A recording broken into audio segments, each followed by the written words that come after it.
Rossiyada noqonuniy yurgan muhojirlarni dokumentlarini legallashtirish uchun amnistiya muddati 10-sentyabrgacha uzaytirildi. Men ro'ppa-rosa 10 kuncha oldin aytgandim bu narsani. Kanalda kommentariyada har xil shubhali gaplar yozilgandi. Sen qayerdan olding? Fol ochdingmi, boshqa qildingmi? Ular har xil narsalar bo'lgandi. Nima deydi? Shamol bo'lmasa daraxt uchi qimirlamaydi, to'g'rimi? Xuddi shunday ro'ppa-rosa bir sutka oldin men Telegram kanalimda e'lon qildim. Meni YouTube'da video qilishga vaqt bo'lmadi, imkon bo'lmadi. Hozir kimlardandir keyinroq qo'yayotgan bo'lishi mumkin. No, mana fakt, ukasi 11-26 Vladimir Vladimirovich Putin imzolagan. Men esa birovni bir sutka oldin, 1,5 sutka oldin bo'ldim. Bir sutkadan o'tdi даже. Men Telegramdan o'z kanalimda e'lon qilgandim cho'zilgan haqida ma'lumotni. Shuning uchun bu yerda yolg'on yo'q, haqiqatan ham bor. Lekin endi bu narsani bitta narsani aytish kerak. Bu yerda kim patent qilib biladi? Haqiqatan umuman registratsiyasiz yurganlar bor, patentsiz yurganlar bor, rimbolarimiz bor, ko'shlar bor. Shular berish mumkin. Hozir endi elchixonamizda yana bu qonunga muvofiq O'zbekiston Respublikasi elchixonasi va konsullik bo'limlaridan ham yangilik kutyapmiz.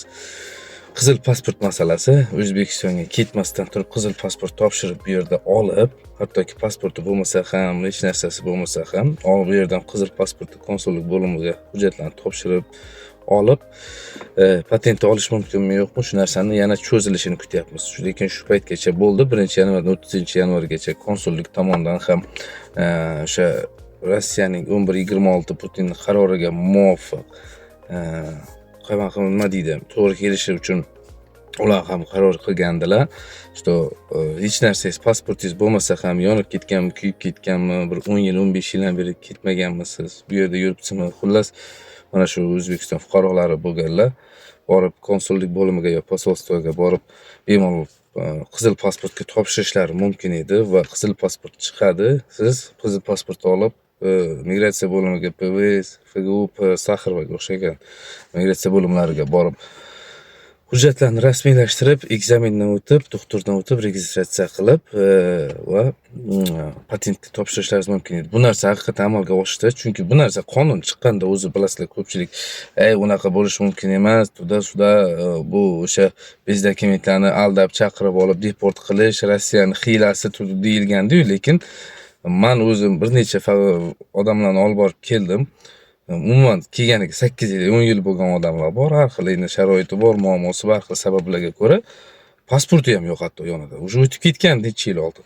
Men shularni pasport stolga, o'sha konsullik bo'limiga olib borib kelib, pasportlarini olib kelib, patentga topshirib, hozir patent olib уже yuribdilar 10 yildan beri patentsiz, pasportsiz yurgan odamlar hattoki. Shuning uchun nima deydi, har xil shubhali bo'lmasa, uchish kerak, qanaqa jarayon bo'lyapti va shunga qarab harakat qilish kerak. Biz dokumentlar bo'lsa, sirazi xudodan oldin chang chiqarib, hammani qo'rqitish kerak emas. Chunki juda ham hozir ko'plab yurtdoshlarimiz bez patent yuribdi. 500 ming atrofida menimcha yuribdi. Mana shu inson ham dokument qilib olsa, bu qonunlar ham kuchaymaydi. No, bir narsani yoddan chiqarmaslik kerak yana. Bu amnistiya bo'ldi degani deport bo'lmaysan degani emas. Shu narsani ham unutmanglar. Chunki bilasizlar, 2-3 ta shtraf olsangizlar, deport bo'lasizlar. Shu narsani esga chiqarmang. Kimlar endi deport bo'lmay qoladi? Hozir men misol uchun qochib yurganlar bor. Umuman omadi kelib bir qo'lga tushmay yurganlar bor. Mana shular deport bo'lmasligi mumkin xolos. Hatta ko'pchilik deport bo'ladi. Patentni atkaz olganlar bor, to'g'rimi? Yana shu narsa juda ham ko'p beriladigan savollar. Bu narsani hozir hech amnistiyaga aloqasi bo'lmayapti. Moskvada yuristlar ham unaqa qilyapti, baribir bu narsa ichki ishlarni o'sha boshqarmasi tarafidan qo'llab-quvvatlanmayapti. Kim patentda 1 yilga atkaz olgan bo'lsa, shu 1 yil davomida Rossiyadan chiqib ketgan yaxshi.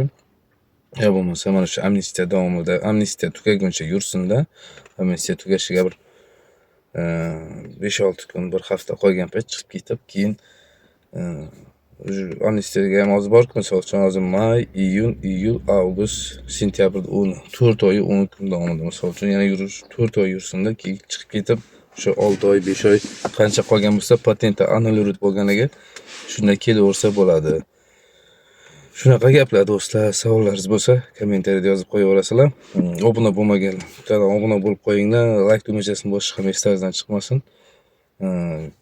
Xullas, yaxshi yangiliklar bo'lsa sizlarga albatta yetkazamiz. Bu yillari har doimgidan ham odam kam bo'lsa ham bilmadim u yoq bo'lsa. Ishlash tempi sekin bo'lyaptimi? Xullas, hamma joyda очередlar bo'lyapti. Tim bo'lib may oyida mana выходноylar ko'p bo'ladi, bayram kunlari ko'p bo'ladi, mayskiy праздникlar Rossiyada. Shunga qarab harakat qilib ishlaringizni bitirishga harakat qilinglar do'stlar. Imtihon masalalarida ehtiyot bo'linglar. Pora berish masalalarida ehtiyot bo'linglar. Juda ham ko'pchilik hozir aralashmayapti. Shu ofitsial saytlardan ko'rib, kirib, tayyorlanib, o'qib nima qilgan yaxshida uni.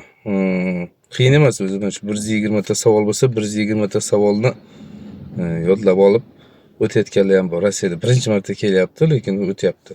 Shuning uchun harakat qilinglar. Imtihonni o'zlaringiz o'tish kerak. Kimgadir misol uchun eshityapmiz, quloqqa chalinyapti har xil narsalar, lekin harakat qilinglar o'zlaringiz o'tishga. Har kim o'zi uchun foydali-da bu narsa. Qachongacha yuraysiz. Xullas, salomat bo'linglar. Savollaringiz bo'lsa yana kommentariyada yozib qo'yinglar. O'zlaringiz ehtiyot qilinglar. O'ylaymanki, yaxshi yangiliklarda sizlar bilan yana ko'rishamiz. Xullas, tushundingizlar? Deport bo'lganlarga taalluqli emas, deport bo'lganlar ochilmagan. Deport bo'lganlar ochilsa, o'sha so'rog'ida ochiladi. Deport bo'lganlarga amnistiya ochilgan to'g'risida hech qanaqa yangilik yo'q va patent annullировать bo'lganlar ham patent ola olmaydi. Va eslaringizdan chiqarmanglar, bitta narsani aytib o'tmoqchiman. Patent topshirayotganingizda hujjatlaringizni soxtalashtirmanglar. Haligi pasportni berib yuboraman, pechat qilib beradi, kirdi chiqdi qilib beradi degan narsa yo'q, umuman yo'q unaqa narsa. Shu narsani ham eslardan chiqarmanglar. Soxta hujjat, soxta meditsinskiy, soxta chek, soxta propiskalar patentni annullировать bo'lishiga sabab bo'ladi, kerak bo'lsa deport qilishga ham sabab bo'ladi. Yo 5 yilga deport bo'lasiz, yo 1 yilga patentga atkaz olasiz. Xullas, kelajakda mana shu ma'lum bir vaqt davomida tuzib kelgan bir uy, to'y, xarajat, mol, hol, mashina, kasalda, xullas shifo topaman deb qilib kelgan rejalaringiz chipakka chiqib qolishi mumkin va salgina qiyinlashib qolishi mumkin. O'zbekistonda ham yomon emas, hech kim oshig'ini bilmayapti, faqat shuni proses ozgina sekinlashishi mumkin do'stlar. Xullas, yaxshi gaplar.